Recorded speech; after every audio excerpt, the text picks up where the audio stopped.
السلام علیکم ورحمۃ اللہ وبرکاتہ dear student, I hope you will be fine. امید ہے آپ سب خیریت سے ہوں گے۔ ڈے اسٹوڈنٹ، جماعت سوم کی واقفیت عامہ کے پہلے چیپٹر میں سے، پہلے باب میں سے لاسٹ لیکچر میں ہم نے سورج کا طلوع اور غروب ہونا اور بنیادی سمتوں کے بارے میں پڑھا تھا، اور ایک سرگرمی بھی کی تھی، ٹھیک ہے۔ تو انشاءاللہ آج کے لیکچر میں بھی ہم کیا ایک سرگرمی ہے، اور دوسرا ہمارے پاس کیا ٹاپک ہے بڑا کہ سایہ کی بناوٹ، فارمیشن آف شیڈو کے بارے میں ہم ڈسکس کریں گے، اس کے بارے میں پڑھیں گے۔ تو اس میں ہم سب سے پہلے ایک سرگرمی ہے کہ نیچے کی تصویر آپ کے گھر کی ہے، اس کے چاروں طرف میں واقع جگہوں کے نام لکھیں، یعنی کہ ایک گھر کی تصویر دی گئی ہے۔ اب یہاں پہ دیکھیں، یہ اب یہاں اس طرف کیا ہو گیا، ہمارے پاس مشرق ہے، اور اس طرف کیا ہے، شمال ہے، تو اس طرف کیا ہو جائے گا، مغرب، اور اس طرف کیا ہو جائے گا، جنوب ہو جائے گا۔ تو آپ اپنے گھر میں جو کھڑے ہوں گے تو سورج کی طرف منہ کر کے کھڑے ہوں، تو پھر دیکھیں آپ کے گھر کی کس طرف کون سی سمت ہے پڑی، سمجھا گی؟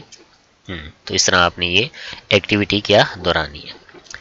تو آگے ہمارے پاس سایہ کی بناوٹ کے سایہ کیسے بنتا ہے، ٹھیک ہے، فارمیشن آف شیڈو۔ تو یہاں پہ دیکھیں، روشنی کی شعاعیں اپنی مارک سے سیدھی لائن میں سفر کرتی ہیں، یعنی کہ جب روشنی کسی چیز سے نکلتی ہے نا، کسی بھی چیز سے لے لیں، سورج سے نکلتی ہے، اب اسی طرح بلب سے نکلتی ہے، ٹارچ سے نکلتی ہے، جس چیز سے بھی سورج روشنی نکلتی ہے وہ بالکل سیدھی لائن میں سفر کرتی ہے۔ اگر ان کے راستے میں کوئی غیر شفاف چیز آ جائے تو روشنی اس میں سے نہیں گزر سکتی۔ اگر روشنی کے آگے آپ کوئی چیز غیر شفاف کا کیا مطلب ہوتا ہے کہ جس سے کوئی آر پار چیز دیکھی نہ جا سکے، ٹھیک ہے، سخت ٹھوس چیز، جیسے کہ آپ موم بتی کے آگے اپنا ہاتھ لے آئیں تو موم بتی کے ہاتھ، یعنی کہ ہاتھ میں سے موم بتی کی روشنی نہیں گزر سکتی، ٹھیک ہے۔ اب اسی طرح موم بتی کے سامنے آپ یا بلب کے سامنے آپ بک لیں، بک سامنے کر دیں تو اس کے آگے روشنی نہیں جا سکتی، اسے ہم غیر شفاف چیزیں کہتے ہیں۔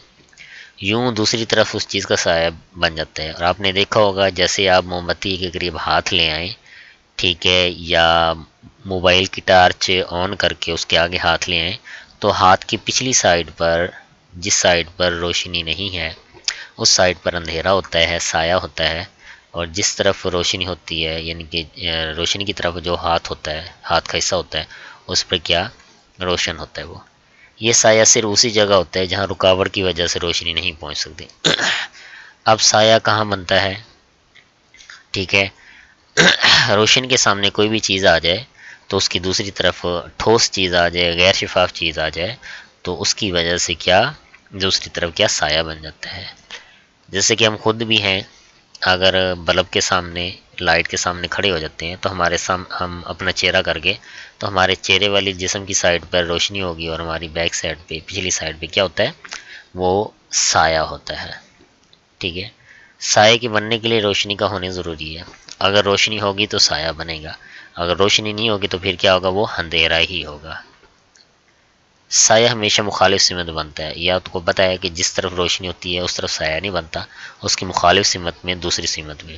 یہی کہ جیسے آپ نے موم بتی کے سامنے، جلتی ہوئی موم بتی کے سامنے، روشن موم بتی کے سامنے ہاتھ لائے تو جو ہاتھ کا حصہ موم بتی کی طرف تھا اس پہ روشنی بن رہی ہے، اور اس کی مخالف سمت میں، ہاتھ کی الٹی سمت میں کیا بن رہا ہے، سایہ بن رہا ہے۔ سائے کی شکل اور جسامت کا انحصار اس بات پر ہوتا ہے کہ روشنی کس سمت اور کس زاویے سے پڑ رہی ہے۔ اچھا، سائے کی شکل، اب جو چیز بھی روشنی کے آگے آئے گی، اب دیکھیں آپ نے ہاتھ کیا روشنی کے آگے تو سایہ ہاتھ کی شکل اختیار کر گیا۔ آپ نے ایک کتاب کو کیا، کتاب کے سائز کو کیا، جتنی کتاب ہوگی، یعنی کہ جیسی کتاب ہوگی وہ ہی اسی سائز، یعنی کہ اسی شکل کا سایہ بن جائے گا۔ اور اچھا، اس کے بعد جو ہے اس کا جسامت، یعنی کہ چھوٹا سایہ ہے یا بڑا سایہ ہے، جیسے جیسے آپ کسی بھی چیز کو روشنی کے قریب لاتے جائیں گے وہ سایہ کیا ہوتا جائے گا، بڑا ہوتا جائے گا۔ جیسے کہ اگر آپ ہاتھ کو موم بتی کی جہاں پہ ٹھیک ہے، لائٹ روشنی چل رہی ہوتی ہے موم بتی کی، کینڈل کا جو جہاں سے شعلہ نکل رہا ہوتا ہے، اگر آپ شعلے کے بالکل قریب ہاتھ لائیں گے تو پیچھے ہاتھ کی پچھلی جانب پر سایہ بڑا بنے گا. جیسے آپ ہاتھ کو موم بتی سے دور لیتے جائیں گے تو سایہ کیا ہوتا جائے گا؟ چھوٹا ہوتا جائے گا. اس طرح کتاب بھی موم بتی کے جتنا قریب لائیں گے سایہ بڑا ہوتا جائے گا، اور جتنا پیچھے لے جائیں گے سایہ چھوٹا ہوتا جائے گا. سائے کی مدد سے ہم وقت کا اندازہ لگا سکتے ہیں. صبح اور شام کے وقت سایہ لمبا ہوتا ہے جبکہ دوپہر کے وقت سایہ چھوٹا ہوتا ہے. تو یہاں پہ دیکھیں سائے کی مدد سے صبح کا سایہ، جب صبح کی روشنی ہوتی ہے، صبح کا سایہ آپ کو پتہ ہے مشرق، ہمارے ہاں مشرق کی طرف سے سورج نکلتا ہے تو سایہ مغرب کی طرف بنتا ہے. تو صبح کا جو سایہ ہوتا ہے وہ روشن یعنی کہ روشنی کی وجہ سے بنتا ہے.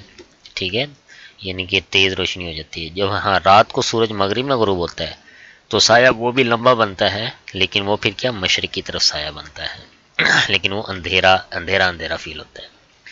ٹھیک ہے، اور دوپہر کے وقت تو سایہ بالکل چھوٹا ہوتا ہے. آپ نے کبھی نوٹ کیا ہو سورج کو جب مشرق سے سورج نکلتا ہے تو آپ اس کی طرف روشنی کی طرف منہ کر کے کھڑے ہو جائیں تو آپ دیکھیں گے، یا دائیں سائڈ یا بائیں سائڈ کر کے، تو سایہ آپ کے قد کا سایہ کیا ہوگا؟ جسم کا سایہ لمبا ہوگا. جیسے جیسے سورج اوپر آتا جائے گا بالکل درمیان میں، آسمان کے درمیان میں آئے گا، ہمارے اوپر آ جائے گا تو دوپہر کا وقت ہو جائے گا تو سایہ بالکل چھوٹا ہو جائے گا. اور جیسے پھر مغرب کی طرف سورج غروب ہونا شروع ہوگا تو کیا ہوتا ہے؟ پھر سایہ بڑا ہونا شروع ہو جاتا ہے. تو اب آپ نے ایک کام کرنا ہے کہ موم بتی لیں یا ایک موبائل کی روشنی ٹارچ لے لیں، یا گھر میں کوئی اور ٹارچ پڑی ہو، اس کو آن کر کے آپ نے کیا کرنا ہے؟ دو ایکٹیویٹی کرنی ہے. ایک تو یہ کرنی ہے کہ اس کو اپنا ہاتھ آگے رکھنا ہے، تو دیکھیں اگر آپ ہاتھ قریب لاتے ہیں تو سایہ کتنا بڑا بنتا ہے، اور ہاتھ کو دور لے جاتے ہیں تو سایہ کتنا بنتا ہے. اور اسی طرح کتاب کا بھی کرنا ہے، آپ نے کتاب کو بھی قریب لے کے آنا ہے روشنی کے، دیکھیں کتنا بڑا سایہ بنتا ہے. پھر اس کے دور لے کے جانا ہے تو اس کو بھی دیکھنا ہے آپ نے کتنا بڑا سایہ بنتا ہے. تو یہ تھا ہمارا آج کا لیکچر. تو اس کو آپ نے یہ ایکٹیویٹی سرگرمی بھی کرنی ہے، اس کو توجہ سے پڑھنا ہے، اور جس چیز کی سمجھ نہ آئے اس چیز کے بارے میں لازم پوچھنا ہے. تو اسی دعا کے ساتھ کہ اللہ تعالیٰ آپ کو حفظ و امان میں رکھے. نیکسٹ لیکچر میں ملیں گے. اوکے ڈیئر اسٹوڈنٹ، اللہ حافظ.